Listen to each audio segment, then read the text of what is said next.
Did the Virgin Mary indeed die, or did she ascend to heaven without a trace? For over half a century, the suspected tomb of the Virgin Mary has sparked intense debates among scholars and believers alike. The tomb has finally been unsealed, revealing findings that have left many astonished. What secrets lay hidden within those ancient walls for thousands of years? Join us as we delve into what scientists found in the Virgin Mary's tomb, the mystery-filled tomb of the Kidron Valley. In 1972, a Franciscan friar and archaeologist named Bellarmino Bagatti made a surprising discovery in the Kidron Valley. While digging at an ancient site, he found evidence of a 1st century cemetery. This cemetery was filled with mystery, and experts were unsure of its exact age. Bagatti believed it had 3 chambers and thought the innermost chamber held a secret that could change history. Local Christians believed Mary, the mother of Jesus, was buried in this tomb. They carved away the surrounding rock to honor her, creating a separate space for the tomb, and built a small sacred structure on top called an edicule. The church that protects Mary's tomb is unique and special. It has a walled courtyard on the south side, shaped like a cross. To enter, visitors descend a broad staircase made from rock and bricks, with the upper part dating back to the 12th century. On the right side of the staircase is the chapel dedicated to Mary's parents, Joachim and Anne. This chapel was initially intended to house the tomb of Queen Melisende of Jerusalem, the daughter of Baldwin II. However, the Greek Orthodox Church later removed her sarcophagus. On the left side is the Chapel of St. Joseph, Mary's husband, which was originally designed to hold the remains of 2 female relatives of Baldwin II.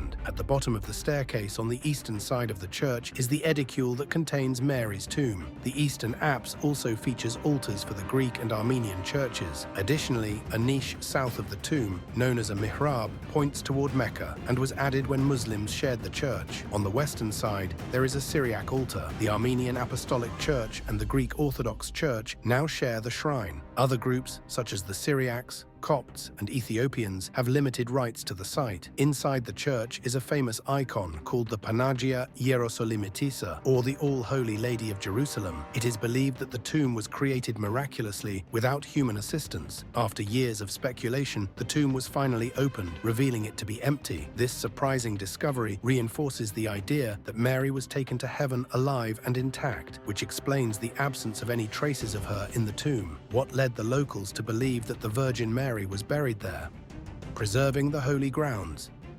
During the time of Patriarch Juvenal in the 5th century, a church with a unique octagonal shape was built over a sacred tomb. Sadly, in 614, the church was destroyed during a Persian invasion. Although the church was rebuilt several times over the centuries, the crypt, believed to be the resting place of Mary, remained untouched. This site has long held deep meaning for both Christians and Muslims. For Christians, it marks a holy place connected to the Virgin Mary, while Muslims also believe it is where Mary, the mother of their prophet Isa, is buried. Over the centuries, secret orders and religious groups have extraordinarily preserved this site. In 1130, during the Crusader period, Benedictine monks rebuilt the church. They added 3 protective towers, beautiful columns, and colorful frescoes to honor the site, but their peace was short-lived. In 1187, Saladin conquered Jerusalem, destroyed the upper part of the church, and used its stones to repair the city walls. Even so, he left the crypt untouched, despite removing all Christian symbols. The church faced many challenges in the following years, but every new ruler seemed determined to protect the tomb. The Franciscans rebuilt it in the 14th century, but the Greek Orthodox Church took control in 1757. Since then, the tomb has been shared by the Greek Orthodox and Armenian Apostolic churches, while the Franciscans maintained the nearby grotto of Gethsemane. The tomb's location in the Kidron Valley adds to the belief that it could be Mary's burial place. This valley, also called the Valley of Jehoshaphat or the King's Valley, runs along the eastern side of Jerusalem. Jewish tradition forbids burials within the city walls, so the Kidron Valley became a burial ground. People have used it for burials since the First Temple period, and they still do today. The valley is also mentioned many times in the Bible. Several ancient tombs in the Kidron Valley stand out. One of the most fascinating is the tomb of Absalom, carved entirely from rock. According to 2 Samuel, Absalom built this 19-meter tall monument, which combines Greek, Roman, and Egyptian styles. trials. Nearby is the tomb of the sons of Hazir, marked by a cave entrance leading to burial chambers. The tomb's Greek-style architecture includes an inscription revealing it belonged to a priestly family from the Second Temple period. The Hazir family is mentioned in Nehemiah and Chronicles as prominent priests. Another monument is the tomb of Zechariah, also carved from solid rock. Though it dates back to the late Hellenistic period, scholars are unsure if it really belongs to the prophet Zechariah. Returning to the recently opened tomb, if Mary's remains are not found inside, does this mean she was never buried there? If not Mary's, whose tomb could it be? The assumption.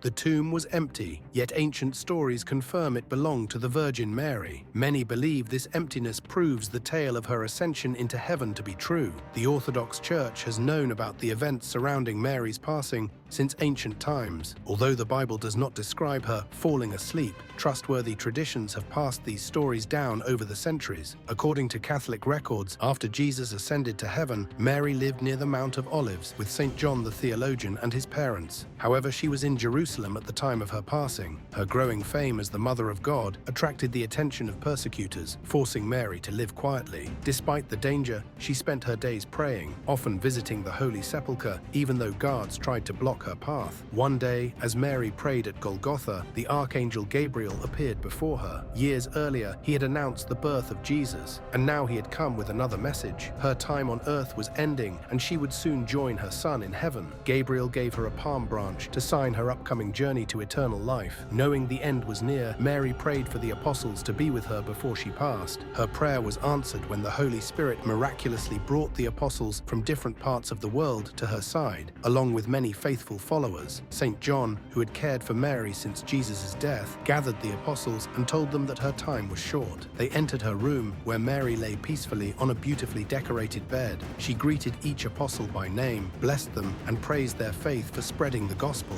As they gathered around her, the Apostle Paul and his followers also arrived, led by the Holy Spirit. Mary gave them her blessing and prayed for peace in the world. As candles glowed softly in the room, the apostles prayed around Mary, waiting for her final moment. Suddenly, the room was filled with a brilliant light, brighter than any candle. Christ himself appeared, surrounded by angels and the souls of the righteous. Without pain or struggle, Mary peacefully surrendered her soul into her son's hands. Heaven's gates opened wide as cherubim and seraphim welcomed Mary's soul. A sweet fragrance filled the air, and those who touched her bed in faith were healed of their ailments. The apostles, full of sorrow but deep reverence, prepared her body for burial. Saints Peter, Paul, James, and other apostles carried her on a bier. St. John walked ahead, holding the palm branch Gabriel had given her. Behind them, a crowd of believers followed, carrying candles and singing hymns as they made their way to the Garden of Gethsemane. A circular cloud surrounded the procession, shining like a crown, echoing the hymns sung by the faithful. However, not everyone welcomed this sacred event. The high priests, consumed by jealousy, sent soldiers to stop the funeral, but the cloud shielded the believers, blinding the soldiers to what was happening. One priest named Antonios tried to tip the bier over, but was struck by an angel, causing him to lose his hands. Seeing this, Antonios repented, and his hands were miraculously restored through Mary's intercession.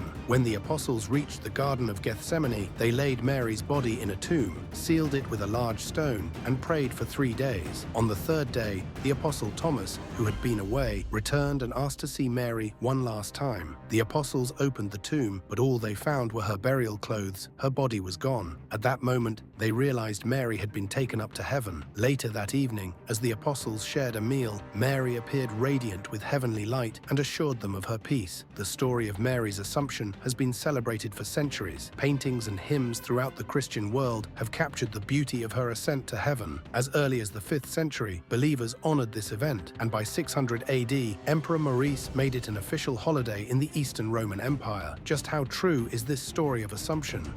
Myth or fact?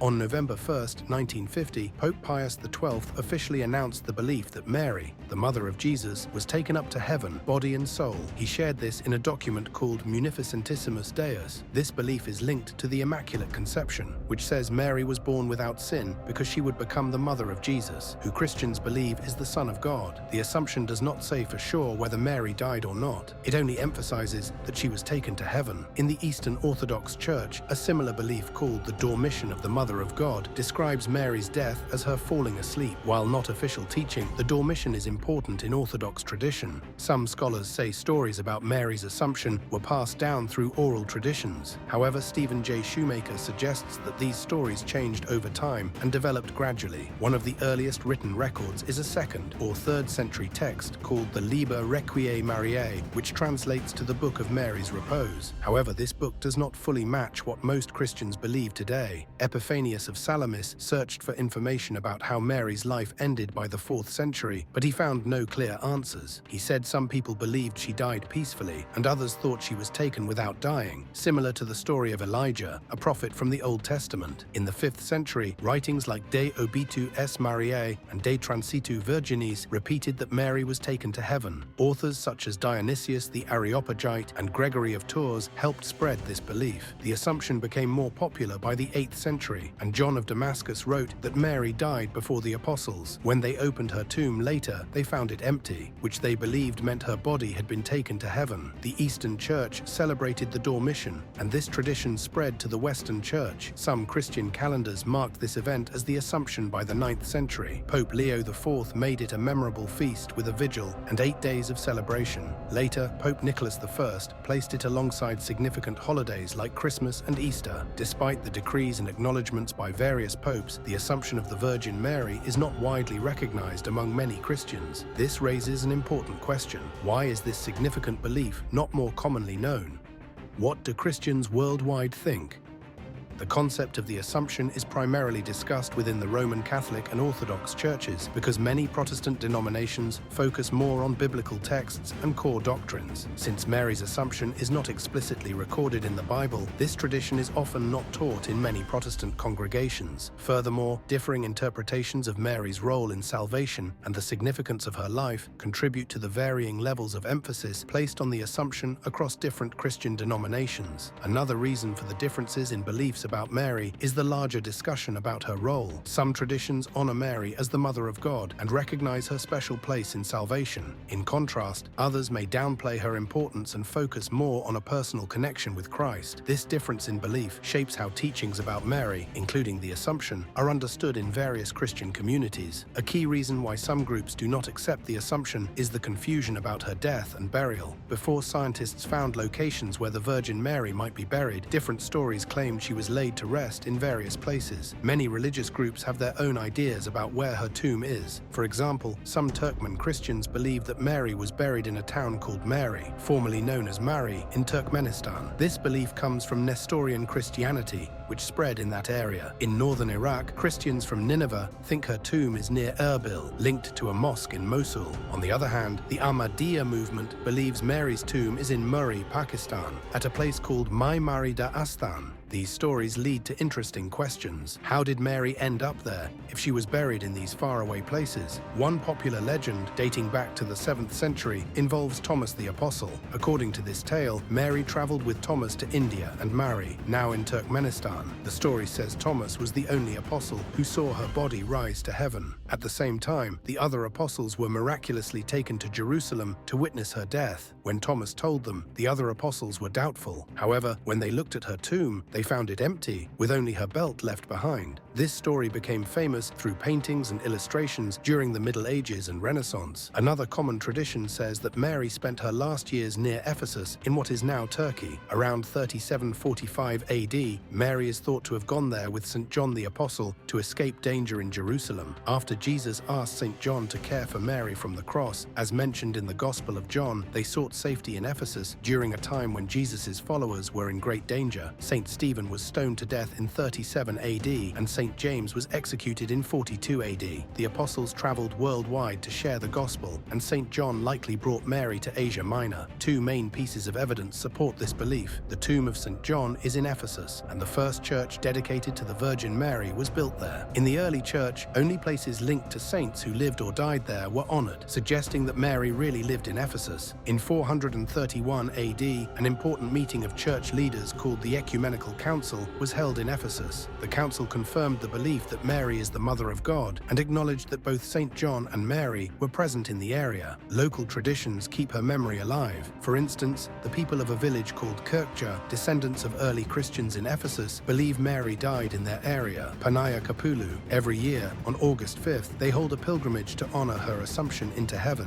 In the 19th century, a German nun named Anna Katharina Emmerich had visions of Mary's last days. Although Anna had never been to Ephesus, she described a house in the hills where Mary lived. Her visions were collected into a book called The Life of the Blessed Virgin. Inspired by her descriptions, two groups of scientists went to Ephesus, where they unexpectedly found a building that matched Anna's vision. The house's foundation dates back to the 1st and 4th centuries, with parts from the 7th century. It was restored in 1951 and later visited by Pope Paul VI in 1967, who recognized the importance of the site. Also, in the 12th century, a German nun named Elizabeth of Schönau had visions of Mary and Jesus. These visions changed how people in the West thought about the Assumption when Mary was taken to heaven. Much later, Pope Benedict XIV said that not believing in the Assumption would disrespect God. On May 5, 1950, a man named Gilles Beur said he saw the Virgin Mary and told Pope Pius XII about a message from her regarding the Assumption. The Pope had been praying for a sign to confirm this belief, and he saw this as the answer. 6 months later, on November 5, 1905, the Pope made the Assumption an official belief, called a dogma, meaning the Church considers it entirely accurate. Islam also explains how the Virgin Mary reached her resting place. In Islamic belief, the Prophet Muhammad had a special journey one night called the Isra and Mi'raj. During this journey,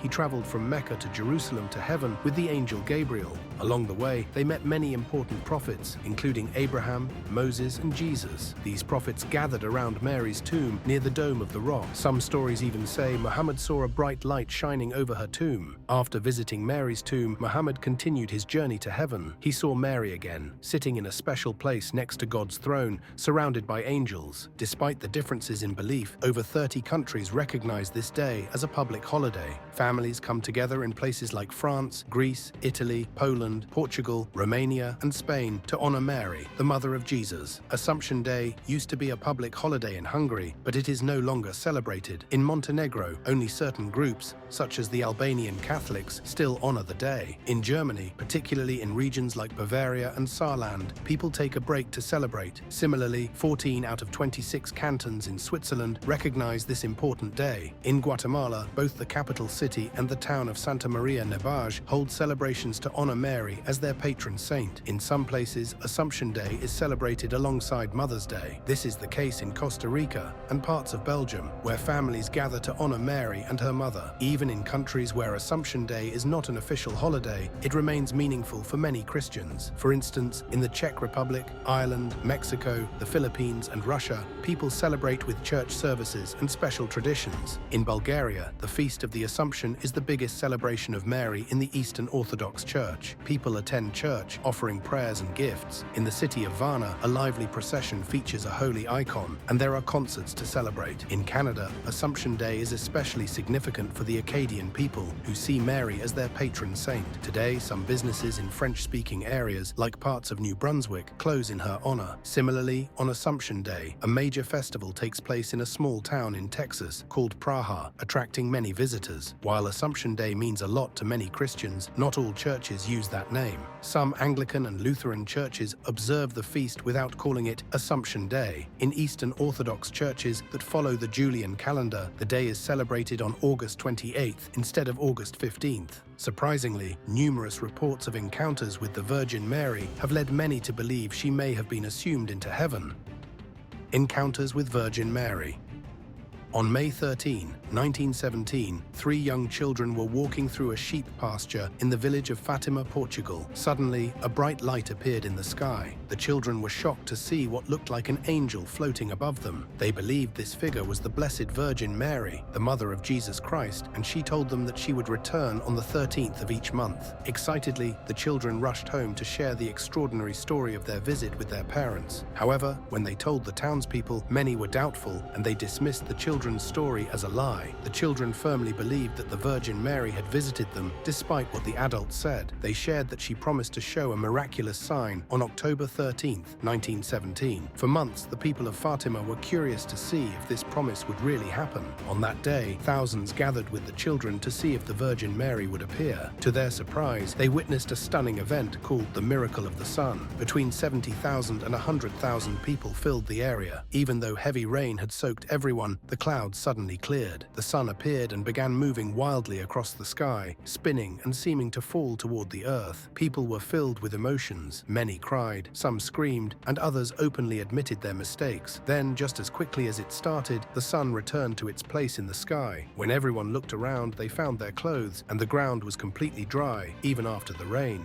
This miraculous event changed the minds of many who had doubted. What they once questioned, they now believed, as these unusual happenings could not be easily explained. After a careful investigation, the Catholic Church declared the miracle of the sun worthy of belief. The Blessed Mother also shared 3 secrets with one of the children, Lucia. The first secret showed Lucia a vision of hell, a frightening experience that showed how terrible it is. The second secret revealed that World War I would end, but a worse war would follow, World War II. A great light appeared in January 1938, described as an aurora borealis, and even made the front page of the New York Times. Shortly after, Hitler took control of Austria, which many see as the start of World War II. For the faithful, this prophecy further proved that the children had received messages from the Virgin Mary. The third secret stayed sealed in an envelope at the Vatican for many years. On May 13, 1981, the 64th anniversary of the first vision at Fatima, a shocking event happened that led to the opening of the third secret.